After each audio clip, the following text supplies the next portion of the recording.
दोस्तों आज इस वीडियो में बात करेंगे 10वीं और 12वीं के कुछ ऐसे बोर्ड्स के बारे में जो बिल्कुल पूर्णतः फ्रॉड है, लेकिन उनकी डिग्रियां धड़ल्ले से बाजार में बिक रही है। और उन डिग्रियों को लेकर यानी कि उन जो एजुकेशन बोर्ड के जो सर्टिफिकेट हैं उनके जरिए या उनको लेकर कुछ ऐसे स्टूडेंट भी हैं जो ग्रेजुएशन या पोस्ट ग्रेजुएशन तक कर लेते हैं और उन्हें इन चीजों की समझ बिल्कुल नहीं रहती है कि ये जो आपकी एक नीम है, क्योंकि 10वीं और 12वीं यानी 10th और 12th ये एक स्टूडेंट का बेस होता है, स्टूडेंट की एक तरीके से एक नींव होती है और इसी नींव के आधार पर वो आगे यानी कि जो कैरियर है उसके अंदर जितनी भी ऊंचाइयां पर जाता है वो वहीं से ही जाता है। तो आपकी अगर नींव कमजोर है तो आप ये समझें कि उस पर बनने वाली बिल्डिंग भी उतनी ही कमजोर होगी। ये चीजें हम बिल्कुल आपको आसानी से या फिर आसान वे में ये सारी चीजें बता रहे हैं कि जो आजकल हमारे देश में एजुकेशन सिस्टम है वहां पर इतना जबरदस्त एक फ्रॉड चल रहा है, फर्जीवाड़ा चल रहा है कि कुछ चंद पैसों के लिए लोग इतने गिर जाते हैं कि वो स्टूडेंट के कैरियर के ऊपर अगर बात करें, उसके भविष्य की बात करें, उनके बारे में बिल्कुल नहीं सोचते। अगर ईमानदारी से अगर स्टूडेंटों को ये बताने लग जाएं कि भाई ये सारी चीजें फ्रॉड है, आप इन फ्रॉड के सहारे एक कैरियर नहीं बना सकते, आप इन चीजों को लेकर आप कुछ समय के लिए निश्चिंत हो सकते हैं, कुछ समय के लिए आप राजी हो सकते हैं। हाँ, अगर आपका शादी विवाह नहीं हो रहा है तो आपका शादी विवाह हो सकता है, लेकिन आप ये समझें कि मैं यूपीएससी कर लूं या फिर अगर आप ये समझें कि मैं इंडिया की टॉप सर्विसेज उनमें अगर सेलेक्टेड हो जाऊं इन फर्जी डॉक्यूमेंट्स के सारे, तो ये आप गलत सोच रहे हैं। मेरी बात आपको कड़वी भी लगती है, लेकिन वास्तविकता यही है मेरे भाई। जिन लोगों के साथ हुआ है, जिन लोगों के साथ ये इस तरह की घटनाएं हुई है या जो लोग फंसे हैं, उन्हें हमारी बात बिल्कुल सही और ऑथेंटिक लगती है, क्योंकि वो जब फंस जाते हैं, कहीं ऐसी स्थिति में खड़े हो जाते हैं, तो उसके बाद हमें कॉल करके इस चीज का डिस्कस करते हैं कि सर आप जो बता रहे थे वो बिल्कुल ऑथेंटिक था, लेकिन आपकी बात हम समझ नहीं पाए। तो आज एक इसी तरीके की स्टूडेंट का एक चर्चा इस वीडियो में करेंगे और आपको उन बोर्ड्स के बारे में बताएंगे कि बहुत सारे ऐसे बोर्ड्स हैं और उन बोर्ड को कैसे आप आइडेंटिफाई कर सकते हैं। तो नमस्कार दोस्तों, आपका स्वागत है आपके अपने YouTube channel education for Bharat में और मैं हूं आपका दोस्त बीके तिवारी। बेसिकली दोस्तों, अगर आपने हमारे चैनल को अभी तक सब्सक्राइब नहीं किया है तो आप इसी वक्त इस चैनल को सब्सक्राइब कर लें और आप हमें डायरेक्टली कोई सवाल पूछना चाहते हैं तो आप हमें इंस्टाग्राम और हमारी फेसबुक आईडी के जो लिंक है हमने डिस्क्रिप्शन में दे रखे हैं, यहाँ पर आप हमें उनको फॉलो करके आप हमसे क्वेश्चन कर सकते हैं। हम आपका उनका जवाब पूर्ण तरीके से और सही और ऑथेंटिक जो सवाल का जवाब होगा वो हम आपको दे देंगे। तो दोस्तों, अगर आप 10th करना चाहते हैं या 12th करना चाहते हैं तो सावधान रहें, क्योंकि हमारे देश में लगभग 45 ऐसे फर्जी बोर्ड बने हुए हैं जो कि अगर बात करें गूगल पर वो हमें दिखाई देते हैं, लेकिन वास्तविकता में अगर बात करें तो उन बोर्ड का कोई अस्तित्व नहीं है। हमने ये देखा है कि आजकल जो बोर्ड बनाने का तरीका है वो जो पंजीकृत किया जाता है वो एज एक सोसाइटी में पंजीकृत किया जाता है, यानी कि एक सोसाइटी बनाई जाती है और उस सोसाइटी का नाम है ना किसी बोर्ड के तरीके से रख दिया जाता है। जैसे मान लीजिए किसी का नाम रख दिया कि गोपाल राज एजुकेशन काउंसलिंग या फिर एजुकेशन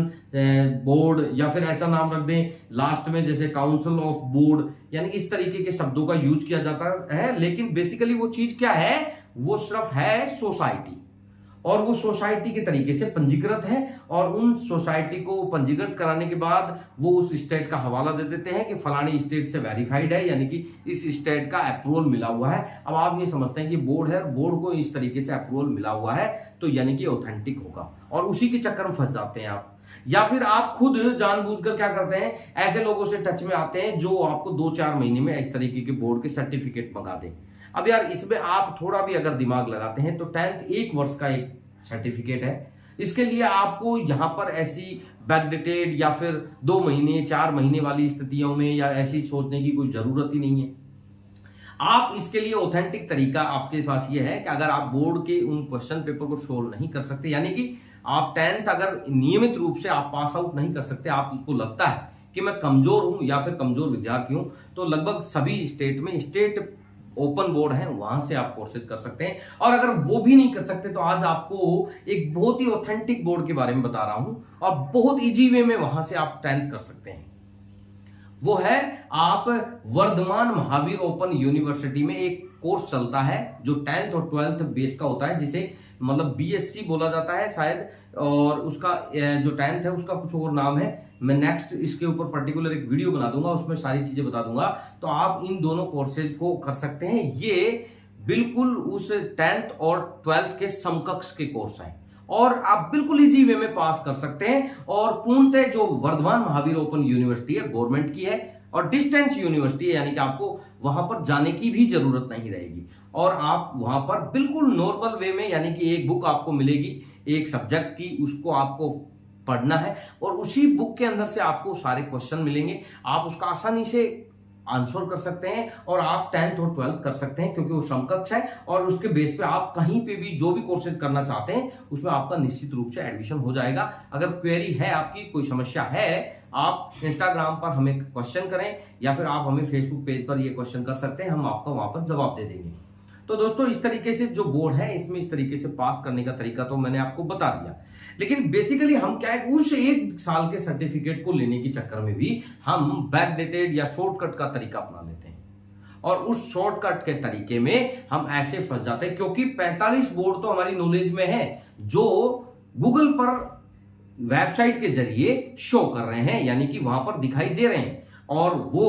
आपको वहां पर उस बोर्ड से दिलाने की बात करेंगे और वो दिखने में बिल्कुल ऐसे ऑथेंटिक लगते हैं। उनकी वेबसाइट को अगर देखोगे तो बहुत अच्छी लगती है कि वास्तव में ये तो कोई ओरिजिनली बोर्ड होगा, वो गवर्नमेंट के बोर्ड से भी अच्छी वेबसाइट होती है। तो आप लोग उन लोगों के चक्कर में आ जाते हैं। आपको वो क्या है, वहीं पे रिजल्ट वगैरह सब कुछ शो करके दिखाता है। आप वहां पर अपनी डेट ऑफ बर्थ, आपका नाम डालिए, वहां पर वो शो हो जाएगा। अब इन वेबसाइट को हटा कैसे नहीं सकते, क्योंकि ये सोसाइटी के रूप में पंजीकृत है और इस वजह से इनको गूगल की साइट से हटाया भी नहीं जा सकता।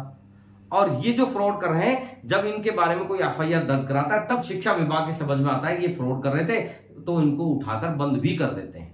ऐसे बहुत सारे केस हुए हैं। अब इसमें होता क्या है कि या तो ये जो इनके जो डायरेक्टर हैं या मिलते ही नहीं है, या फिर ये मना कर देते हैं हमने दिया ही नहीं है, और बहुत सारे स्टूडेंट हैं इस चीज की जाल में आ जाते हैं। एक किस्सा, एक बिल्कुल लेटेस्ट किस्सा हमारे सामने आया। हमारे पास एक स्टूडेंट जो हमारा एक व्यूअर्स है, उनका कॉल आया कि सर हमने एक बोर्ड है जो उत्तराखंड का एक बोर्ड है, वहां से हमने एक 10th का सर्टिफिकेट किया था और 10th का सर्टिफिकेट है वो हमने जुगाड़ वाले तरीके से किया था। हमें एक आदमी ने कहा था कि तुम्हारे को गवर्नमेंट जो बोर्ड है उससे हम वो सर्टिफिकेट दिला देंगे। तो हमने उनकी बातों में आकर वो सर्टिफिकेट ले लिया, बाकायदा मेरे पास वो पूरा सर्टिफिकेट, उसका प्रमाण पत्र है और मैंने इस सेशन में वो लिया है। और लेने के बाद सर मैंने राजस्थान स्टेट ओपन बोर्ड में इसके बाद 12th भी कर लिया है और 12th करने के बाद भी मुझे कोई प्रॉब्लम नहीं आई। और अब इसके बाद मैंने बीसीए भी कर लिया है और मैंने एमसीए भी कर लिया है, यानी कि अब वो बच्चा 10th के बाद 12th कर चुका है, बीसीए और एमसीए कर चुका है, यानी कि इतने कोर्सेज वो कर चुका है। अब जब हमसे उनकी बातचीत हुई तो हमने कहा कि भाई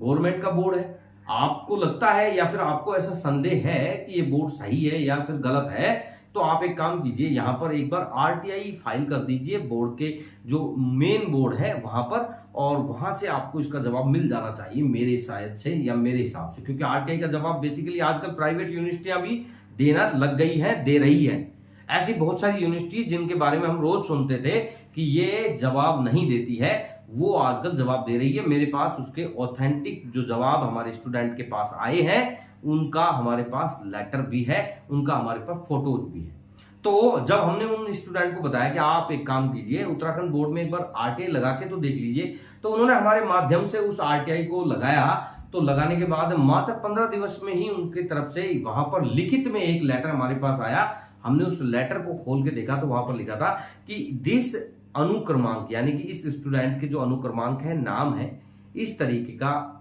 हमारे यहां से कोई भी प्रमाण पत्र जारी नहीं किया हुआ है। अब आप ये समझें कि उस स्टूडेंट ने जब उस आंसर को, आरटीआई के रिप्लाई को देखा तो उस पर क्या व्यथा पड़ी होगी, यानी कि उसने क्या सोचा होगा, क्योंकि उस 10th के बाद उसने 12th किया है, 12th करने के बाद उसने बीसीए किया है, एमसीए किया है, यानी कि 3 6 और एक 7-8 साल का उसने अलग कोर्सेज उस 10th के, यानी कि उस नींव के ऊपर खड़े किए हैं। और अब वो 9th पास आउट हो गया है, क्योंकि वो सारी डिग्रियां ऑटोमेटिक ही कैंसिल हो जाएगी। तो अब वो जो 9-10 साल की उसकी स्टडी रही है, उसकी ईमानदारी की पढ़ाई रही है, वो सिर्फ एक सर्टिफिकेट जो कुछ टाइम में वो पास कर सकता था। जब उसने 8 साल की ईमानदारी से मेहनत की तो वो 1 साल और भी इसमें लगा सकता था, लेकिन सिर्फ जो मैं आपको बताता हूं शॉर्टकट, इस शॉर्टकट के चक्कर में पड़कर वो पूरा जो कैरियर है बिल्कुल खराब कर लिया। अब ये मानो कि वो स्टूडेंट के सामने क्या रास्ता है, और गवर्नमेंट का सर्टिफिकेट है, हम उसको ज्यादा चैलेंज भी नहीं कर सकते। और जितने भी ये बोर्ड बने हुए हैं, कोई भी बोर्ड प्राइवेट बोर्ड नहीं होता है, क्लियर कर लें। कोई भी संस्थान प्राइवेट अगर आपको 10th और 12th की मार्कशीट देने की या फिर सर्टिफिकेट देने की बात कर रहा है, निश्चित रूप से वो फ्रॉड है,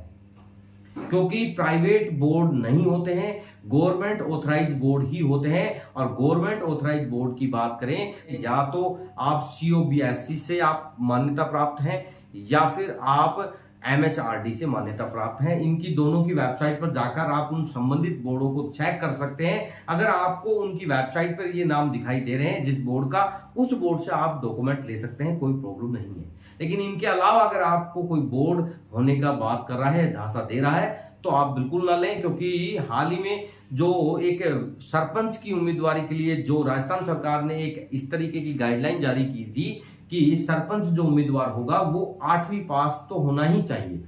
ऐसे में बहुत सारे ऐसे फर्जी बोर्डों की मार्कशीटें आई थी, और आज उन सभी सरपंचों के खिलाफ 420 के अंदर वो जो मुकदमे दर्ज हुए थे वो आज तक चल रहे हैं। बहुत सारे ऐसे विवाद या बहुत सारे ऐसे मामले तो मेरी खुद की नॉलेज में है। तो यानी कि ये फर्जी बोर्ड से आप अपना भविष्य खराब कर सकते हैं और इनसे आपका कैरियर खराब हो जाएगा। मेरे दोस्तों, अगर आप मेरी एक भी बात मानते हो, कभी भी शॉर्टकट का तरीका मत अपनाओ। आप अगर रेगुलर या नियमित बोर्ड से नहीं कर सकते, मैं मान रहा हूं, आप वर्धमान ओपन यूनिवर्सिटी का सहारा ले सकते हैं। आप जो स्टेट ओपन बोर्ड होते हैं उनका सहारा ले सकते हैं। NIOS से आप कर सकते हैं। अगर आपको समस्या आ रही है, आपको समझ में नहीं आ रहा है, आप हमारे इस वीडियो के कमेंट सेक्शन में कमेंट कर सकते हैं, या फिर दिए हुए नंबरों पर कांटेक्ट करके भी आप बोर्ड के रिलेटेड जो आपकी क्वेरी है आप जान सकते हैं। हम पूर्ण रूप से आपकी मदद करने के लिए हैं, हम आपकी पूर्ण रूप से मदद करेंगे। तो दोस्तों, आज का ये वीडियो अगर आपको रियली में पसंद आया है तो वीडियो को लाइक शेयर जरूर करना।